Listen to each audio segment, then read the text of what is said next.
하나님 아버지, 말씀을 사모하여 이 자리로 이끌리게 하심에 감사를 드립니다. 저희가 드러낼 것은 그저 허물과 죄뿐이오나 십자가 사랑으로 한없이 용서하시고 끝없이 용납하시며 영생의 소망을 바라보게 하시는 주님께 말로 다 표현할 길 없는 감사와 찬양을 올려드립니다. 그럼에도 쉽게 버려지지 않는 저희의 질기고도 절망스러운 죄성을 고백하오니 긍휼히 여겨 주옵시고 자비를 베풀어 주옵소서. 저희의 낮아짐과 절망 가운데서 일하실 주님을 바라봅니다. 주님의 말씀 앞에 온전히 엎드리게 하여 주옵시고 잡신받은 그곳을 향하여 흔들림 없이 달려나가게 하옵소서. 주님의 섭리를 바라보면서 일구어가는 일상의 삶 가운데 말씀이 드러나며 하나님이 증거되게 하옵시고 주신 바 소명을 감당할 작은 교회들로 지어져 가게 하옵소서. 세속의 가치와 욕망과 권리주장과 자아와 자아 실현의 다름질을 뒤로하고 순전한 자기 부인과 순종으로 자기 십자가를 지며 그리스도의 형상을 이루어가게 하옵소서. 하나님 아버지, 새로운 대통령이 당선되었습니다.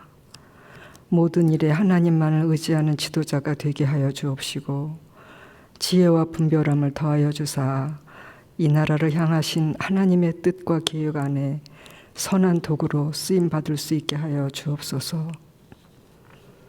오늘 말씀을 전하시는 정인철 목사님께 성령님의 권능을 더하여 주옵시고 말씀을 듣는 저희의 심령도 기경되게 하사 주님의 시선을 얻게 하옵시며 주님 은혜의 경륜을 이루어갈 복된 통로가 되게 하여 주옵소서.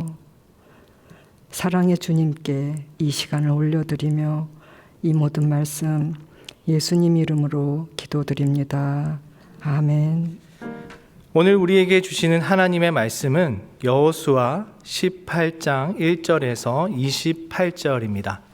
이스라엘 자손의 온 회중이 실로에 모여서 거기에 회막을 세웠으며 그 땅은 그들 앞에서 돌아와 정복되었더라. 그러나 이스라엘 자손 중에 그 기업의 분배를 받지 못한 자가 아직도 7지파라.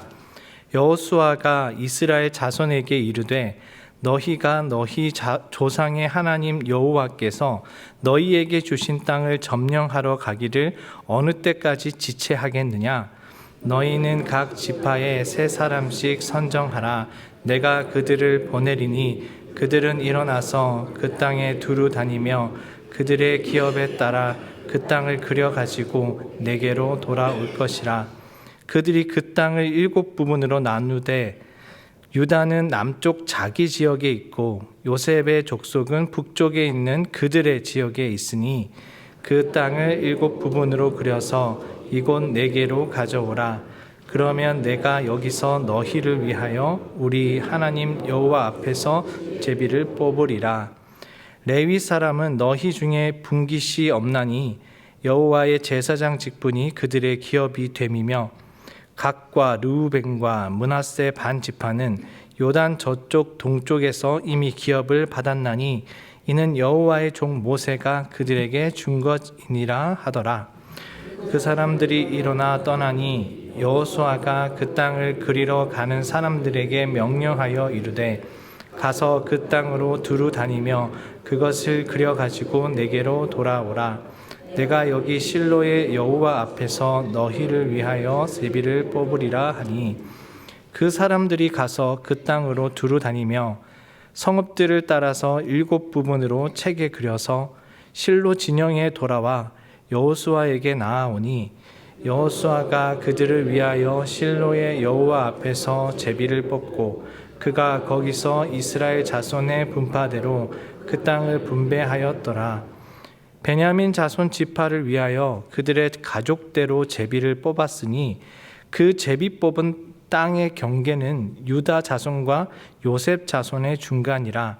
그들의 북방 경계는 요단에서부터 여리고 북쪽으로 올라가서 서쪽 산지를 넘어서 또 올라가서 벤아웬 황무지에 이르며 또 그 경계가 거기서부터 루스로 나아가서 루스 남쪽에 이르나니 루스는 곧 베델이며 또 그 경계가 아다롯 앗달로 내려가서 아래 벳호론 남쪽 산 곁으로 지나고 벳호론 앞 남쪽 산에서부터 서쪽으로 돌아 남쪽으로 향하여 유다 자손의 성읍 기럇 바알 곧 기럇 여아림에 이르러 끝이 되나니 이는 서쪽 경계며 남쪽 경계는 기럇 여아림 끝에서부터 서쪽으로 나아가 넵도아 물 근원에 이르고 르바인 골짜기 북쪽 흰 놈의 아들 골짜기 앞에 있는 산 끝으로 내려가고 또 흰 놈의 골짜기로 내려가서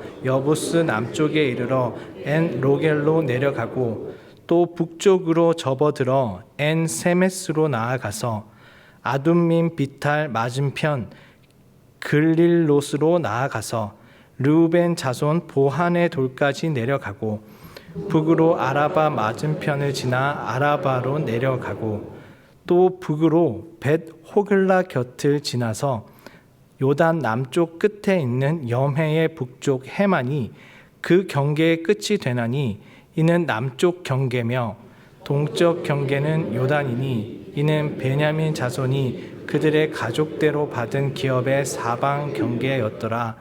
베냐민 자손의 지파가 그들의 가족대로 받은 성읍들은 여리고와 벳 호글라와 에멕 그시스와 벳 아라바와 스마라임과 베델과 아윈과 바라와 오브라와 그발 암모니와 오브니와 게바인이 12성읍과 또 그 마을들이며 기브온과 라마와 부에롯과 미스베와 그비라와 마사와 레겜과 이르브엘과 다랄라와 셀라와 엘렙과 여부스 곧 예루살렘과 기브앗과 기랴시니 14성읍이요 또 그 마을들이라.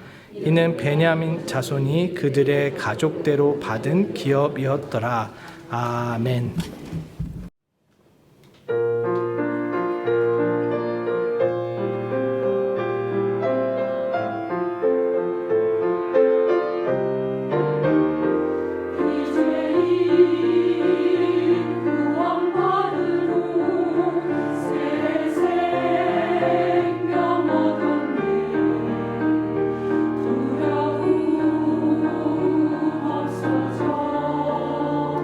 세세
우리는 살아가면서 저마다의 자리를 갖습니다. 어떤 자리는 선택한 것이고 또 어떤 자리는 원하지 않는 곳이기도 합니다. 또한 때로는 남들이 부러워할 만한 자리를 차지했지만 마음 한구석에는 허전함이 자리하기도 하고, 반대로 자꾸 초라한 자리에 서 있지만 오히려 거기서 하나님을 더 깊이 만나기도 합니다. 저마다의 자리라는 이 말에서 우리는 한 가지 질문이 남습니다. 그렇다면 내가 지금 서 있는 이 자리는 누구의 몫이며 또 무엇의 결과일까? 철학자 한병철 교수는 그의 책 피로사회에서 현대인은 더 많은 것을 성취해야 한다는 강박 속에서 정작 삶의 방향은 잃어버린 채 지쳐가고 있다라고 말합니다. 우리는 끊임없이 움직이고 있지만 어디를 향해 가는지 모를 때가 많음을 시사하는 말입니다. 반면 성경이 말하는 삶의 자리는 다른 방식으로 설명됩니다. 단순히 성취로 향하는 공간이 아니라 하나님의 뜻 안에서 배정된 영역, 곧 분깃입니다. 그런데 이상하게도 하나님께서 분명히 주신 자리 앞에서 우리는 주저하거나 미루거나 또 망설이곤 합니다. 더 나아지기를 바라면서도 막상 결단 앞에서는 멈춰 섭니다. 주어진 기회 앞에서 회피하고 이미 열린 문 앞에서 망설입니다. 그럴 때 우리는 질문을 해봐야 합니다. 지금 내가 선 그 자리는 하나님이 허락하신 자리인가? 아니면 내가 선택한 안전지대인가? 이 질문을 품고 성경 한 장면으로 들어가 보고자 합니다. 오래전 한 민족이 광야를 지나 약속의 땅을 앞에 두고도 머뭇거리던 순간을 담고 있는 장면입니다. 정복된 땅 앞에서 머뭇거리고 이미 열린 문 앞에서 발을 떼지 못하고 있는 이스라엘 자손의 이야기입니다. 이스라엘 자손은 약속의 땅을 거의 다 정복한 후 땅을 분배하기 시작했습니다. 여호수아서 안에서 이 땅 분배에 대한 이야기는 꽤 많은 분량을 차지하고 있습니다. 총 24장으로 구성되어 있는 여호수아는 13장부터 21장까지 9장을 통해서 땅 분배에 대한 이야기를 소개하고 있습니다. 이 땅 분배의 이야기는 동심구조라는 독특한 형태로 기록이 되어 있습니다. 동심구조란 어떤 이야기의 전체 단락의 중심에 가장 중요한 주제를 담고 앞, 뒤로 문단이 대칭하는 구조를 이루면서 중심 주제를 에워싸는 것과 같은 형태의 문학적인 장치입니다. 오늘 우리가 읽은 여호수아 18장의 첫 번째 단락인 1절에서 10절이 이 동심 구조의 중심 주제이며 이는 회막을 실로로 옮긴 내용을 담고 있습니다. 이를 중심에 두고 앞에는 유다와 요셉 자손을 위한 기업에 대해 기록을 하고 있고, 이에 대칭으로서 오늘 본문의 두 번째 단락인 11절에서 28절이 나머지 7지파에 대한 땅 분배에 대해서 기록을 하고 있습니다. 이러한 동심 구조를 통해서 살펴볼 때에 오늘 말씀이 여호수아 13장에서 21장에 기록된 땅 분배에 대한 이야기에서 갖는 의미를 그 가운데에서 갖는 의미가 매우 깊다 할 수 있습니다. 오늘 말씀은 이렇게 시작합니다. 1절입니다.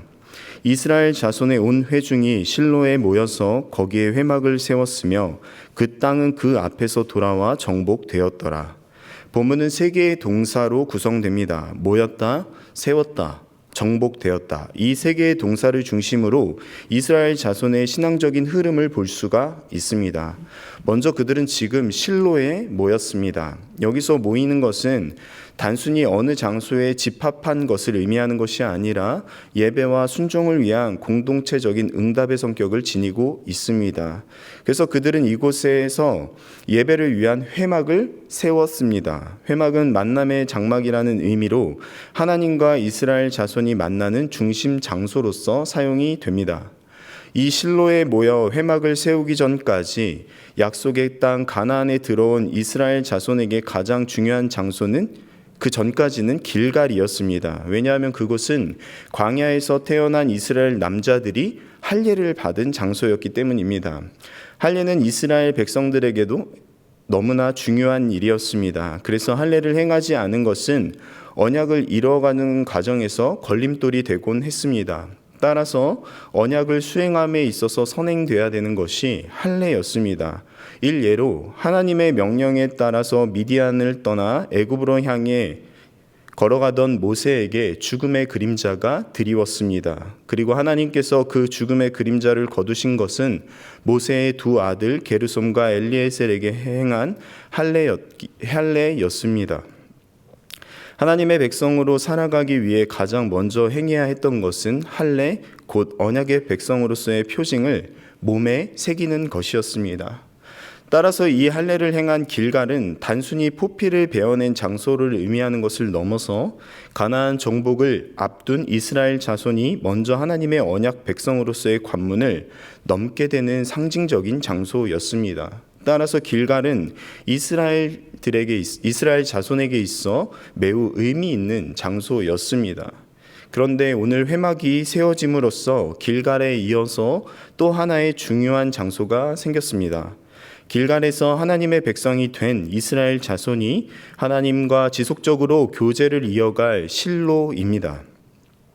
실로는 안식의 장소라는 의미를 갖습니다. 이는 예루살렘으로부터 북으로 약 24km, 세겜에서 남쪽으로 16km가량 떨어진 중부 산악지대에 있던 성읍으로 분지 형태의 산 비탈 구릉에 자리하고 있었는데 사방이 자연 계곡으로 둘러싸여져 있어 사람들이 둘러 모이기에 좋은 형세였습니다.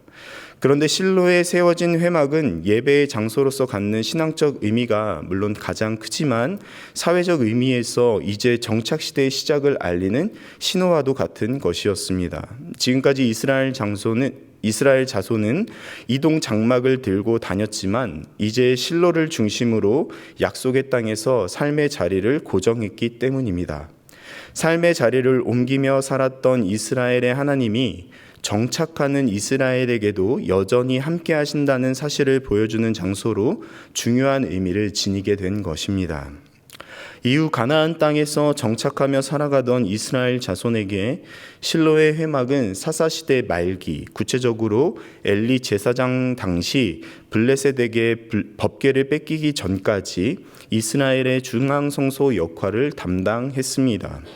이를 증명하듯 고고학적 발굴도 확인되고 있습니다. 근대의 발굴팀에 의해 실로에서 대형 토기 저장 항아리들과 제사에 사용된 것으로 보이는 다량의 동물의 뼈가 발견되었고 예배에 쓰이는 것으로 보이는 석조 제단의 뿔들도 발굴되었습니다. 2020년 보도에 따르면 실로 유적지에서 돌로 만든 제단 모서리의 뿔 장식 3개가 나왔는데 이는 성막들의 번제단 모서리에 달린 뿔과 유사한 예배의 흔적으로서 실로가 성막이 있던 장소였다는 것을 뒷받침해주는 증거로 평가됩니다.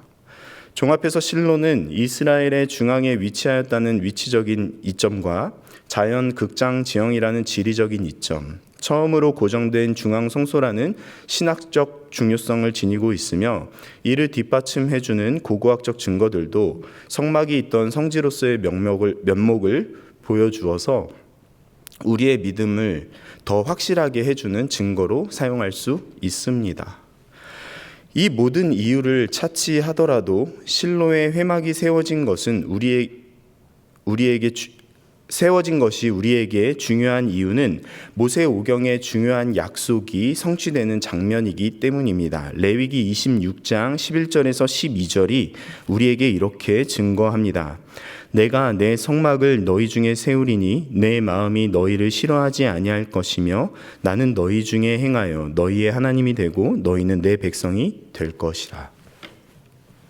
하나님께서는 가나안에 정착하는 이스라엘 중에도 성막을 세우시겠다고 말씀하셨습니다. 그런데 레위기를 통해 말씀하셨던 이 성막에 중요한 기능이 있습니다. 나는 너희 중에 행하여. 이 성막을 통해 여호와 하나님께서 이스라엘 중에 거하시겠다라고 말씀하셨다는 것입니다. 이제 실로에 모여서 회막을 세움으로써 여호와 하나님께서 그들 가운데 거하시게 되었으며 이제 이스라엘이 여호와의 백성이 된 것을 드러내는 중요한 장소가 된 것입니다. 그리고 1절에 세 번째 동사가 나옵니다. 정복되었다. 이 회막이 세워짐으로써 비로소 그 땅이 정복되었다라고 말합니다. 시간적으로 이스라엘 자손이 이 땅을 차지한 것이 먼저일 텐데 정복되었음에 대한 공식적인 선포가 지금 이루어지고 있는 것입니다. 즉 땅은 이스라엘의 힘에 의해서가 아니라 하나님의 권능 앞에서 정복된 것을 말합니다. 따라서 하나님의 권능 앞에 정복된 이 땅에서 살아가는 이스라엘 자손은 그 권능 앞에 순종이라는 선택을 해야 함을 또한 우리에게 이야기하고 있습니다. 그들이 세워둔 이 회막 앞에서 순종에 대한 다짐을 해야 했던 것입니다. 회막, 이곳은 이스라엘에게 예배의 장소일 뿐 아니라 군사지휘본부 혹은 전리품으로 얻은 금, 은과 같은 귀금속을 녹여 보관하는 장소로도 사용되었습니다. 또한 모세와 아론의 지도력의 요람으로서의 역할을 톡톡히 했습니다. 보충하면 모세와 아론을 향해 백성들의 부당한 도전과 반역이 있을 때면 하나님께서는 회막으로 그들을 불러 모아 최고 지도자의 지도력을 보호하시는 장소로 사용하셨습니다. 회막은 이스라엘 중심에서 아주 중요하고 다양한 장소로 활용되었던 것입니다. 그런데 회막이 세워지고 이스라엘이 가장 먼저 한 일은 많고 많은 일들 중에 재미있게도 실로의 여호와 앞에서 제비를 뽑은 것이다 라고 오늘 본문이 우리에게 이야기합니다. 10절이 우리에게 말합니다. 여호수아가 그들을 위하여 실로의 여호와 앞에서 제비를 뽑고 그가 거기서 이스라엘의 자손의 분파대로 그 땅을 분배하였더라. 그들이 이 회막에서 제비를 뽑는 일을 가장 먼저 했던 것은 이스라엘 자손 중에 그 기업의 분배를 받지 못한 자들이 아직 7지파나 남아 있었기 때문이었습니다.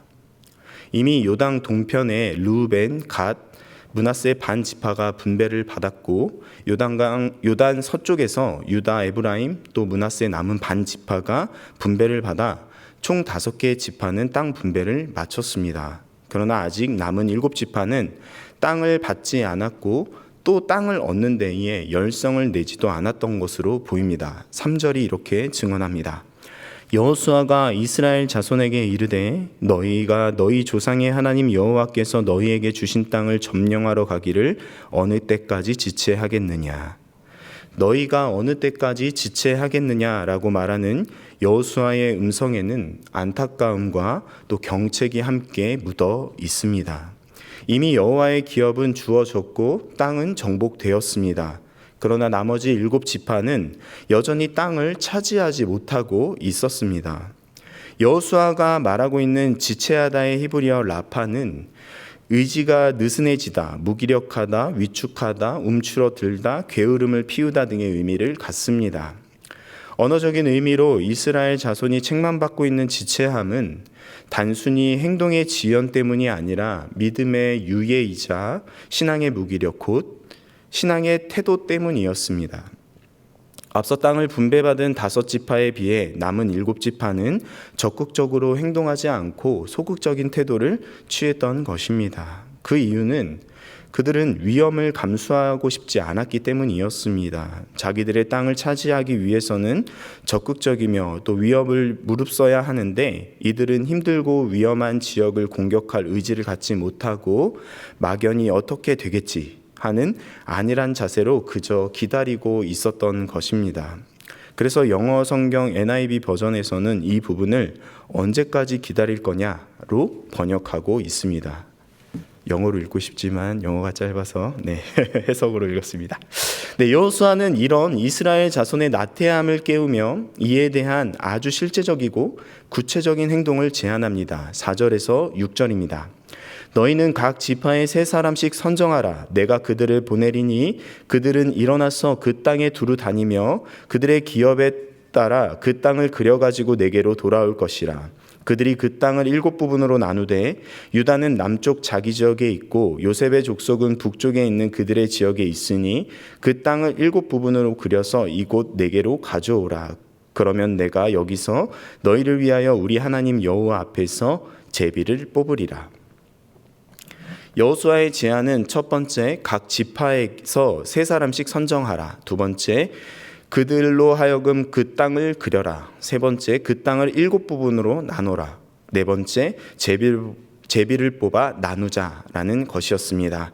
한마디로 줄인다면 지파별로 3명씩 선발하여서 상속 재산 지도를 그려와 제비를 뽑아 나누자라는 것입니다.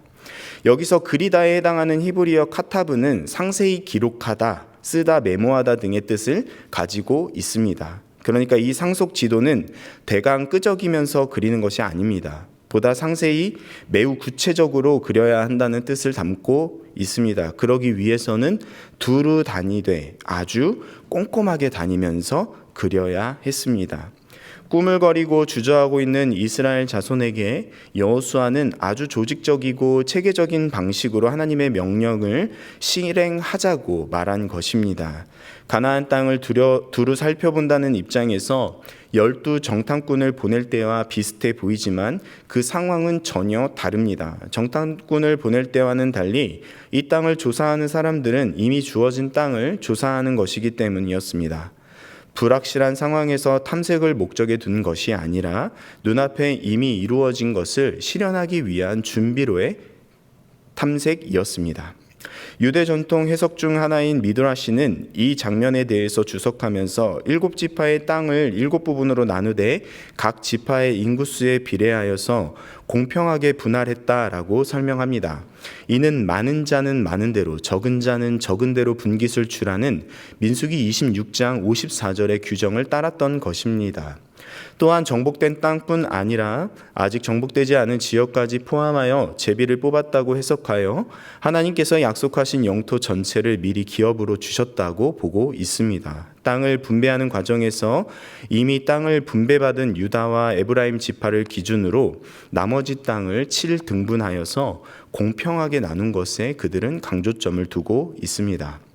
이스라엘 사람들 입장에서는 영토가 곧 생존이었기 때문에 공평이 중요한 사실이겠지만 사실 우리는 그것이 그렇게 중요하지는 않습니다. 유다 지파가 한 성읍을 더 갖고 시므온 지파가 한 성읍을 덜 갖는 것은 우리랑은 별로 상관없지만 앞서 말씀드린 것과 같이 이스라엘 자손의 입장에서는 그것이 하나의 기업이고 생존이었기에 공평을 강조한 것으로 보입니다.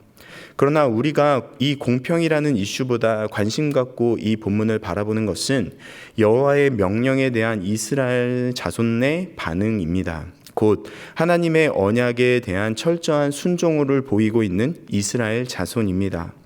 조금 전에 그리다에 해당하는 히브리어가 카타브라고 말씀을 드렸는데 이 카타브는 율법과 언약 문서에 사용되었던 단어입니다. 다시 말해 하나님의 계시를 공식적으로 보존하고 전달하는 행위로서 사용되는 동사였습니다.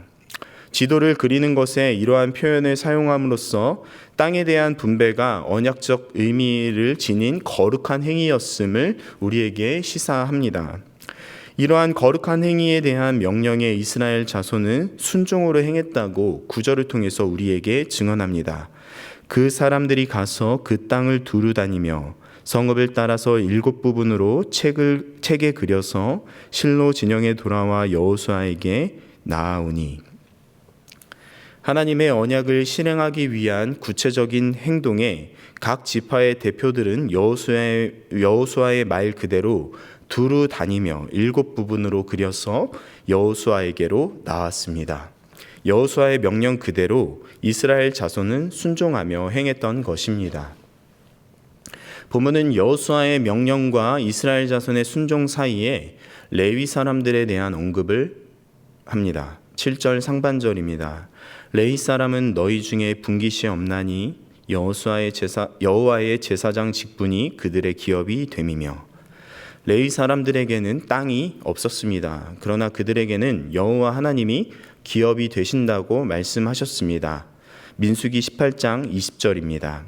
여호와께서 또 아론에게 이르시되 너는 이스라엘 자손의 땅에 기업도 없겠고 그들 중에 아무 분깃도 없을 것이나 내가 이스라엘 자손 중에 내 분깃이요 내 기업이니라. 아론 곧 아론의 자손인 레위 사람들에게는 땅이 없다라고 말씀하셨습니다. 제사장의 삶에 대한 언급입니다. 하나님께서는 레위 지파를 하나님의 장막을 섬기는 일에 사용하셨습니다. 따라서 그들은 땅이 없고 자손에게 물려줄 분깃이 없었습니다. 그들이 물려줘야 하는 분깃은 땅이 아니라 제사장직을 감당하는 자리였습니다. 땅을 분배하는 이 이야기 중심의 레위 사람들의 분깃에 대해 언급하는 말씀은 제사장직을 감당하는 레위 사람들에 대한 다른 지파의 책임을 다룰 뿐 아니라 추 21장에서 언급될 레위 지파 사람들이 거주할 성읍에 대한 이야기를 기대하게도 만듭니다. 다시 본래의 이야기로 돌아가 상속 재산 지도를 받아든 여호수아는 그들을 위하여 실로 여호와 앞 곧 회막 앞에서 제비를 뽑았습니다. 제비 뽑다에 해당하는 히브리어 고랄은 작은 돌, 조약돌을 가리킵니다. 고대의 돌을 뽑는 방식으로 제비를 뽑았다는 데서 유래된 말입니다. 성경에서 고랄은 단순히 뽑는 행위뿐만 아니라 운명, 몫이라는 의미로도 쓰이며 하나님의 뜻을 가리키는 말로 발전했습니다. 10절에서 여호수아는 여호와 앞에서 제비를 뽑아 지파별 기업을 할당했음을 강조하며 이는 제비뽑기의 결과가 사람의 결정이 아닌 하나님의 주권적인 결정으로 이루어졌음을 보여주는 것이며 사람들은 그 결과를 하나님께서 정하신 몫으로 받아들였음을 의미하는 것입니다. 그러므로 고랄을 통한 기업 분배는 인간적인 추첨이 아니라 하나님의 섭리에 따른 공정한 분배였음을 강조하는 것입니다. 나머지 땅을 분배하는 오늘 본문은 우리에게 중요한 신앙의 교훈을 줍니다. 먼저 믿음의 결단을 미루는 지체는 이미 주어진 하나님의 지혜와 사명을 외면하는 영적 무기력함이라는 사실을 돌아보아야 한다는 것입니다. 하나님께서는 이미 주신 땅, 이미 정복된 기업이었지만 나머지 지파는 여전히 그 땅을 취하지 못하고 있었습니다. 그 이유에 대하여 여호수아는 지체했기 때문이다라고 말합니다. 이 지체함은 단순한 느림이나 유예가 아니라 믿음의 결단을 미루는 태도, 영적인 게으름과 무기력함입니다. 오늘날 우리의 신앙에도 종종 이와 같은 모습이 있습니다. 하나님께서 약속하신 구원, 은혜, 사명 그리고 공동체 안에서의 책임과 섬김의 자리를 분명히 알고 있음에도 우리는 나중에 그리고 다음에 여건이 되면이라는 말로 하나님의 부르심을 유예합니다. 믿음의 관성에 젖어 있는 우리의 태도를 돌아보아야 할 때입니다. 또한 오늘 본문은 예배의 회복은 하나님과의 관계를 다시 세우는 출발점이며 삶의 모든 자리에서 하나님의 뜻을 받아들이고 순종하는 것이 성숙한 신앙임을 기억할 것을 또한 권면합니다. 실로의 회막을 세운 사건은 하나님께서 이스라엘을 가나안으로 인도하신 목적을 보여줍니다. 그것은 바로 이스라엘과 하나님과의 관계를 회복하고 예배를 회복하는 것입니다. 그리고 이 회막 앞에서 이스라엘 백성은 제비를 뽑아 분기릇을 나누었습니다. 그들의 고랄은 하나님의 뜻을 분별하며 그 뜻대로 살겠다는 믿음의 표현이었습니다. 오늘날 우리 삶 또한 마찬가지입니다. 삶의 무너진 자리를 다시 세우는 첫걸음은 하나님과의 관계를 회복하고 예배를 회복하는 것입니다. 예배는 단지 형식적인 예식이 아니라 하나님의 주권을 고백하고 삶의 방향을 재정비하는 자리입니다. 예배는 우리 삶을 덧붙여갈 내일을 위해 주유하는 자리임을 기억하며 성실히 자리를 지켜가야 합니다. 하나님께서 우리에게 맡기신 삶 고랄 그 사명의 자리, 섬김의 자리, 고난의 자리조차도 하나님의 뜻임을 받아들이는 것, 그것이 성숙한 신앙입니다. 그 길을 마다하지 않고 걸어갈 때 우리는 하나님의 섭리 안에 거하게 됩니다. 이제 본문은 회막을 실로에 세우고 예배를 회복할 기대를 중심으로 그 이후 펼쳐질 동심구조의 후반부 곧 7지파에게 주어진 실제 땅 분배로 이어집니다. 이는 단지 행정적 절차를 넘어서 하나님의 주권이 구체적으로 드러나는 분배의 실상이며 언약의 땅을 기업으로 받는 믿음의 여정이 구체화되는 첫 걸음입니다. 그 시작은 베냐민 지파의 기업에 대한 기록입니다. 7지파 곧 베냐민, 시므온, 스불론, 이사갈, 아셀, 납달리, 단 지파 중 베냐민 지파가 가장 쓰인 것은 매우 흥미롭습니다. 이 후일에 있을 분열 왕국 중 남유다 왕국의 관점에서 유다 지파와 함께 유다 왕국을 형성하는 지파라는 점에서 베냐민을 먼저 다루었다고 보기도 하고, 남은 지파들 가운데에 야곱이 가장 사랑했던 아내 라헬이 낳은 베냐민, 그리고 레아가 낳은 시므온과 스불론, 이사갈, 마지막으로 첩이 낳은 아셀, 납달리, 단의 순서로 기록된 것이라고 유추하기도 합니다. 베냐민 지파에게 주어진 땅에 대해 설명을 시작하면서 이렇게 표현합니다. 11절입니다. 베냐민 자손 지파를 위하여 그들의 가족대로 제비를 뽑았으니 그 제비 뽑은 땅의 경계는 유다 자손과 요셉 자손의 중간이라. 베냐민 지파의 경계는 유다 자손과 요셉 자손의 중간이라고 말합니다. 유다와 에브라임은 12지파 가운데에 가장 강성한 지파들이라고 할 수 있습니다. 유다는 출애굽 이후 인구 조사에서 가장 인구가 많았던 지파였습니다. 그들의 강성함은 이스라엘이 둘로 나누어지면서 확연하게 드러납니다. 분열 왕국 중 남유다를 이루는 핵심적인 지파였습니다. 남유다 왕국은 사실상 유다 지파 독자적으로 국가를 형성했다 해도 과언이 아니었습니다. 그렇다 보니 걸출한 인물들이 많이 나오는데 다윗과 솔로몬이 있습니다.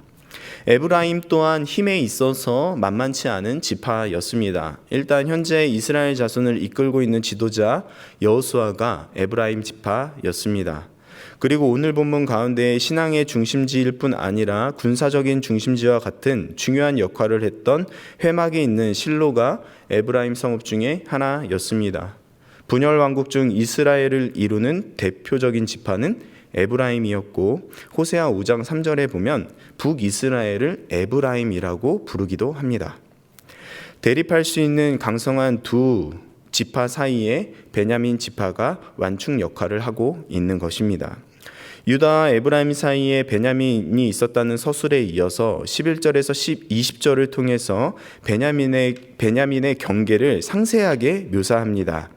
베냐민 지파의 경계를 요약해 보면 북쪽으로는 에브라임 지파, 동쪽으로는 요단강, 서쪽으로는 단 지파, 남쪽으로는 유다 지파가 위치해 있으며, 해당 위치는 이스라엘 전체를 놓고 보면 중심부에 있다는 사실을 알 수 있습니다. 베냐민은 작고 연약한 지파였지만 하나님께서는 그들에게 가장 중심된 땅을 주셨습니다. 하나님의 분배 방식은 규모의 논리와는 다른 것이었습니다. 경계에 대해 더 자세히 살펴보면 북쪽은 요단강에서 시작해서 서쪽으로 이동하면서 설명을 하는데, 여리고 북쪽 산지와 벳아원 광야와 베델 남쪽으로 이어집니다. 서쪽은 베토론 남쪽 산지를 따라서 남쪽으로 이동하는데, 유다 지파의 땅은 기럇 여아림까지 이어집니다. 남쪽은 기럇 여아림 남쪽에서 시작해서 동쪽으로 이동하면서 설명하는데, 넵도와 셈과 흰놈의 아들 골짜기 여부스 곧 예루살렘의 남쪽 엔 로겔과 엔 세메스를 지나 요단강까지 이어집니다. 이 말을 들으시고 머릿속에 지도가 그려지신다면 대한민국 여권을 가지신 분이 아닐 수도 있습니다. 대략 요단강과 이어지는 사해의 좌측 상단을 기점으로 서쪽으로 길쭉하게 자리하고 있었다라고 생각하시면 그나마 우리가 이해할 수 있을 것 같습니다. 베냐민 지파가 자리 잡은 경계에 대해 모두 설명한 이후에 20절이 우리에게 이렇게 말합니다. 동쪽 경계는 요단이니 이는 베냐민 자손이 그들의 가족대로 받은 기업의 사방 경계였더라. 경계는 히브리어 게볼라인데 이는 경계라는 의미도 있지만 영역이라는 뜻을 함께 가지고 있습니다. 땅의 영역이라고 생각할 때 이스라엘 자손에게는 익숙한 개념이 아니었습니다. 지금까지 이스라엘 자손은 자기 땅을 소유하고 살아본 적이 없기 때문입니다. 족장 시대의 이스라엘 자손은 유목민이었고 애굽을 나오기 전에는 노예였습니다. 애굽을 나와서는 광야를 이동하는 삶을 계속해서 살아왔습니다. 한 번도 자기 땅 없이 이리저리 이동하면서 살았던 백성들에게 고정된 정착 생활과 땅에 대한 소유의 개념은 매우 낯선 것이었습니다. 따라서 땅을 분배해 준다고 해도 경계와 영역에 대한 이해가 부족하여 다른 지파의 땅을 침범한다거나 또 경계표를 옮기는 행위를 할 수 있었기 때문에 본문은 이는 베냐민 자손이 그들의 가족대로 받은 기업의 사방 경계였더라고 보다 분명하게 경계에 대한 언급을 해주고 있는 것입니다. 여기서 또 기업으로 번역된 히브리어 나칼라는 유업, 유산 등으로 성경 안에서 번역되어 있습니다. 그러나 이것은 우리가 생각하는 유산의 개념 그 이상의 의미를 지니고 있습니다. 창세기 12장에서 하나님께서 아브라함을 가나안으로 불러내실 때 주리라 약속하신 땅에 대한 약속의 성취의 결과로 주어지는 것이기 때문에 단순히 물려받은 상속의 의미를 넘어서서 때로는 이 나칼라는 목숨을 지켜서라도 지켜야 하는 소중한 유산이었습니다. 그런 이유로 이 나칼라를 지키기 위해서 목숨을 걸었던 장면이 성경 안에 등장합니다. 열왕기상 21장 3절입니다. 나봇이 아합에게 말하되 내 조상의 유산을 왕에게 주기를 여호와께서 금하실지로다 하니. 이는 아합 왕이 나봇에게 포도원을 팔든지 더 좋은 땅과 바꾸든지 하자고 제의했을 때 나봇의 대답이었습니다. 나봇은 조상으로부터 물려받은 나칼라이기 때문에 그렇게 할 수 없다라고 대답했습니다. 그리고 그 결과는 우리 모두가 너무나도 잘 알고 있습니다. 지금까지 땅을 분배하면서 언급되었던 고랄, 게블라, 나칼라를 통해 하나님께서는 이스라엘 자손 간에 땅을 놓고 일어날 분란의 여지를 모두 소거하고자 하셨던 것으로 보입니다. 땅을 나누어주는 과정에서 좋은 땅을 차지하기 위한 분란을 막고자 고랄을 통해 땅을 분배하셨습니다. 그리고 거듭 그 땅을 게블라라고 언급하시면서 자신의 영역을 벗어나지 않을 것을 말씀하셨고 각자의 나칼라를 지킬 것에 대하여서도 언급하고 계십니다. 다시 말해 이스라엘 자손이 이 땅에 살면서 자기가 갖고 싶은 땅과는 상관없이 또 눈의 욕심과는 상관없이 자신에게 주어진 땅을 전적으로 하나님께서 주신 땅이라고 여기면서 그곳에 정착하여 하나님의 백성답게 살아가도록 하신 것입니다. 베냐민 지파의 분깃의 경계가 소개된 이후 이어지는 21절에서 28절을 통하여서 그 성읍들의 목록이 제시됩니다. 성읍의 목록은 동쪽 지역의 12개의 성읍, 그리고 서쪽 지역의 14개의 성읍 등을 합하여서 26개의 성읍이 소개됩니다.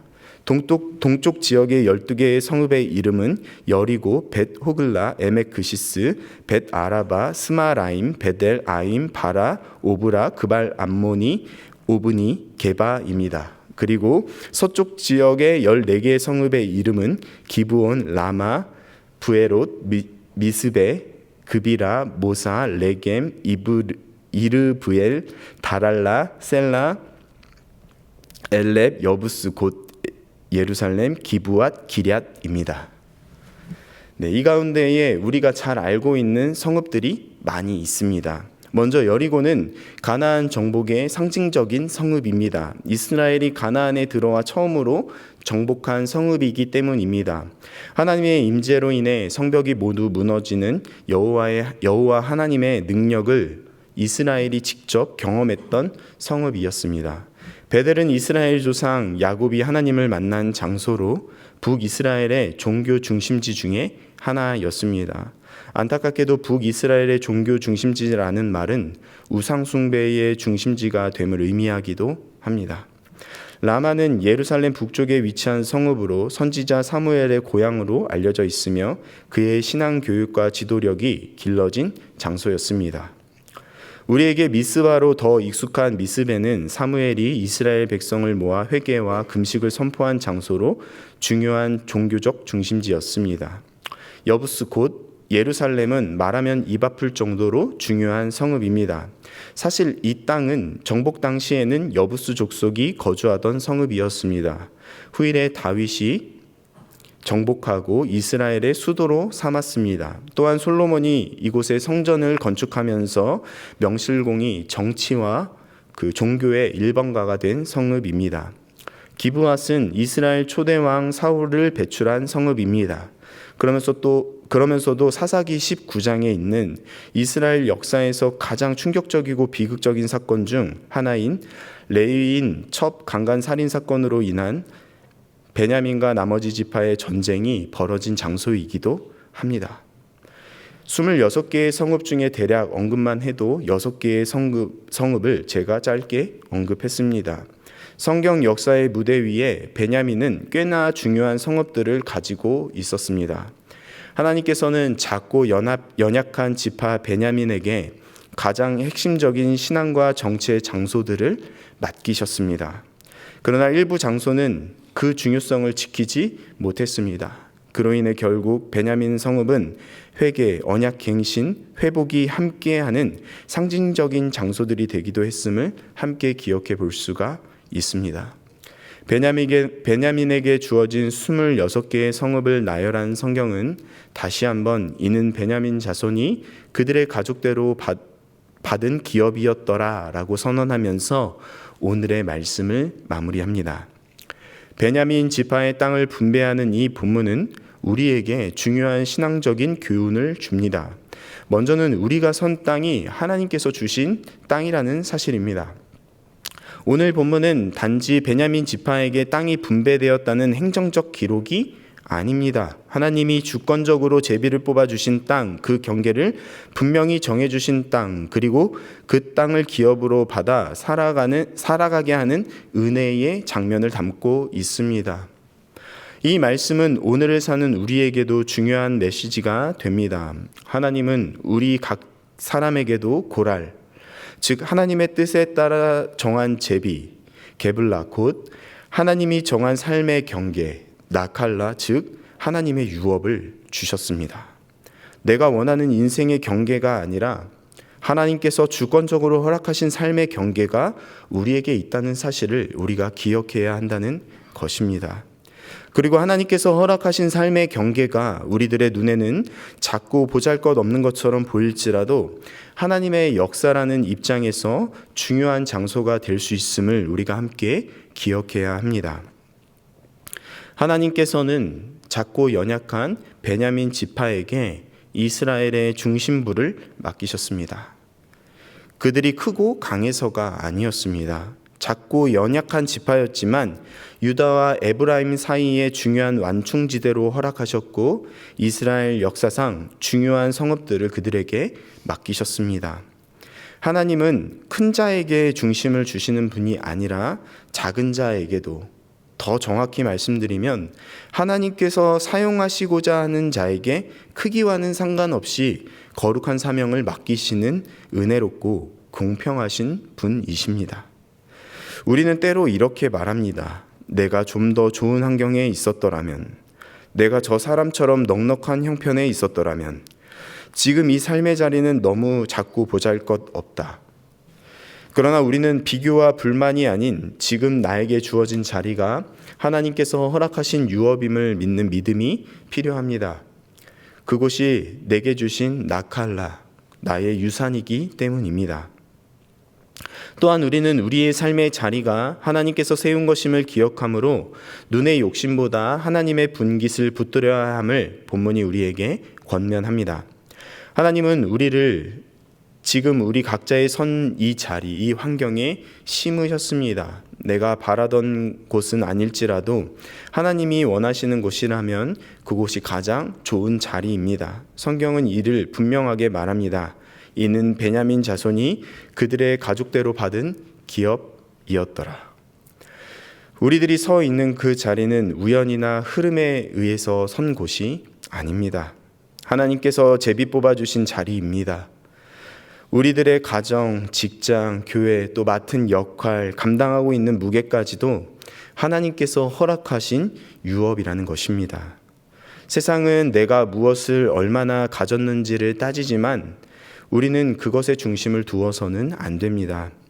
이것은 하나님께서 주신 것인가? 이곳은 하나님과 함께하는 자리인가가 우리에게는 더 중요해야 합니다.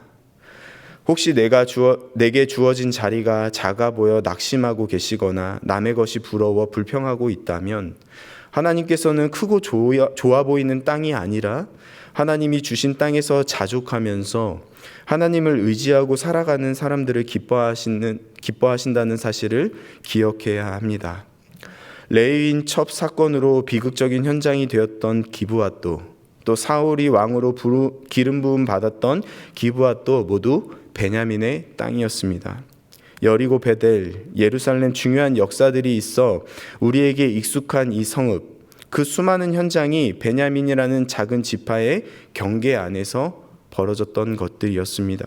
하나님은 그 땅을 통해 역사를 이루셨고 회복을 시작하셨습니다. 그러니 오늘 우리가 붙들어야 할 신앙은 하나님이 주신 이 땅에서 하나님이 원하시는 삶을 살아가겠습니다 라고 고백하는 것입니다. 우리의 라칼라가 어떤 모습이든지 그 안에서 하나님의 백성답게 살아가기로 한다면 그곳은 거룩한 성읍이 될 것이고 또 하나님 나라의 출발점이 될 것입니다. 여호수아 18장의 말씀은 단순히 고대 이스라엘의 행정적 기록이 아닙니다. 그것은 하나님께서 자신의 백성에게 약속하신 땅을 실제로 나누어 주신 장면이며 하나님의 신실하신 언약이 구체적으로 실현되는 감격적인 기록입니다. 이스라엘 백성이 실로에 모여 회막을 세운 사건은 단순한 성막 이전이 아니라 하나님께서 그들 가운데에 거하시겠다는 언약이 성취되는 순간이었습니다. 그리고 이 회막은 하나님과의 관계의 회복이며 삶의 방향을 다시 정립하는 신앙의 중심이었습니다. 회막 앞에서 분깃을 나누는 것은 곧 하나님의 뜻을 예배 가운데에 분별하고 받아들이겠다는 신앙의 결단이었습니다. 그러나 그러한 거룩한 회복의 자리 앞에서도 이스라엘 자손은 여전히 지체하고 있었습니다. 하나님께서 이미 허락하신 기업 앞에서 주저하는 것은 단순한 유예가 아니라 신앙의 무기력함이며 영적 태만이었습니다. 하나님은 이스라엘 자손에게 순종을 요구하셨고 그들은 순종 끝에 알맞은 분깃을 받았습니다. 그리고 연약한 자 베냐민 지파에게 사람의 눈이 아닌 하나님의 주권으로 그 땅을 제비 뽑아 가장 중심적인 자리를 맡기셨습니다. 이 말씀은 우리에게 묻고 있습니다. 지금 우리 각자에게 주어진 자리가 하나님의 뜻임을 믿고 따르고 있는가? 우리가 선 자리, 우리가 감당하고 있는 삶의 영역이 하나님께서 허락하신 고랄이며 우리의 게블라이고 지켜야 할 나칼라입니다. 따라서 내가 선택한 것이 아닐지라도 또 내가 기대했던 모습이 아닐지라도 그 자리가 하나님이 주신 자리라고 믿으며 기쁨과 책임으로 그 자리를 살아가야 합니다. 그러나 우리 안에 주저함이 자리하고 있을 수 있습니다. 이미 우리에게 주어진 사명과 자리를 향해 나아가지 못하고 있다면 그것은 상황의 문제가 아니라 결단의 문제임을 우리가 기억해야 합니다. 또한 우리의 눈에 지금의 자리가 작고 평범해 보일지도 모르지만 하나님의 시선은 다릅니다.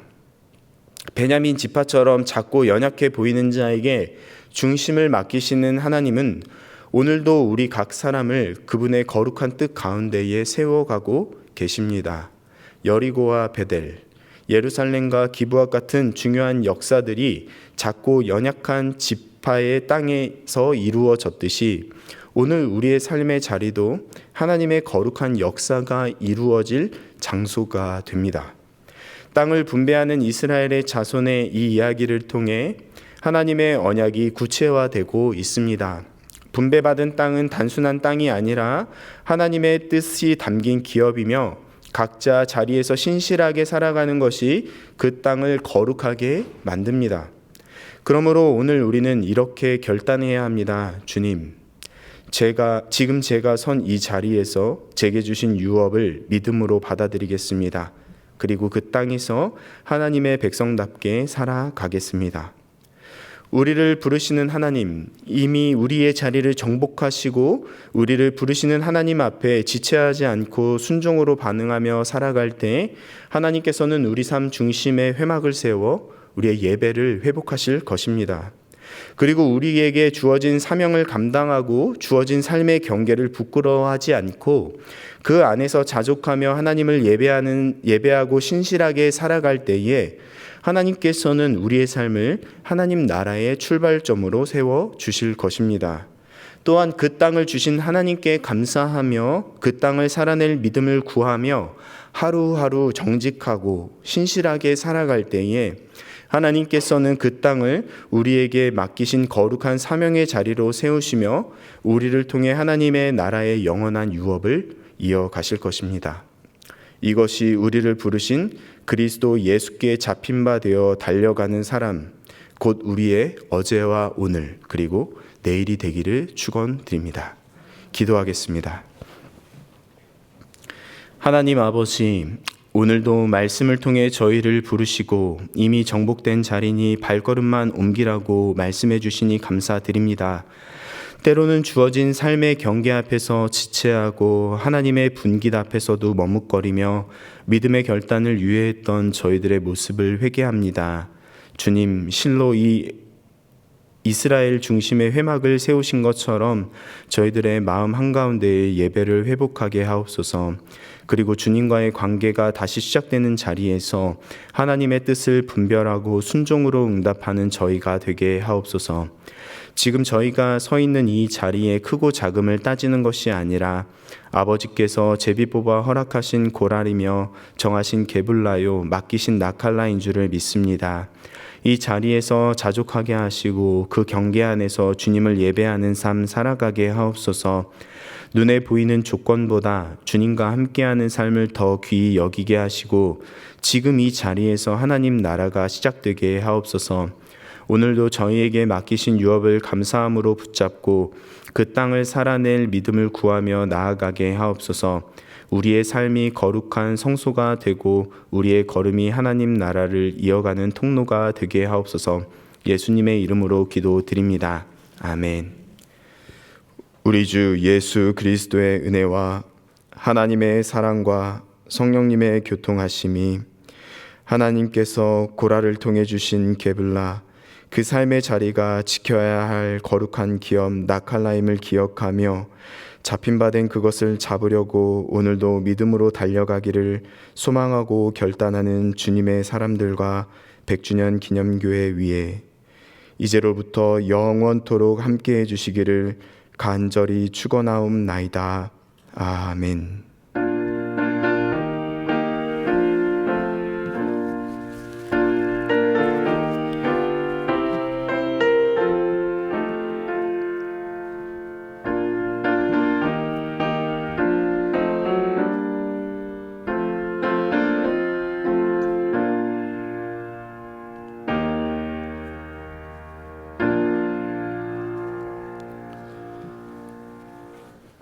수요 성경 공부를 마쳤습니다. 안녕히 돌아가십시오.